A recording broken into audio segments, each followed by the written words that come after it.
pense que déjà, la première chose sur laquelle il va travailler à l'entraînement, c'est un peu comme Luis Enrique a fait avec le Paris Saint-Germain. Exactement, C'est le pressing.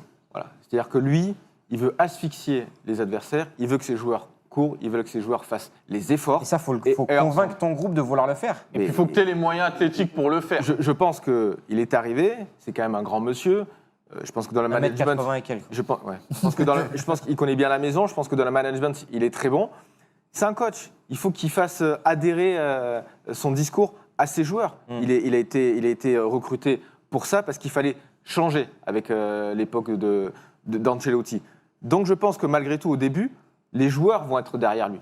Parce qu'on sait très bien les choses qu'il a fait à Leverkusen. Et peut-être que les joueurs, en faisant ce qu'ils demandent, ils vont voir par eux-mêmes que les résultats vont arriver, qu'ils vont se procurer beaucoup d'occasions, qu'ils vont aussi prendre du plaisir à jouer ensemble, à défendre ensemble et à attaquer ensemble. Aujourd'hui, je trouve qu'il y a eu un déclic dans ce nouveau football, entre guillemets, avec Luis Enrique, où on n'est plus dans du jeu de transition. On a vu qu'aujourd'hui, si dans ton 11 titulaire, tu n'as pas 11 joueurs qui attaquent et qui défendent ensemble, c'est mort.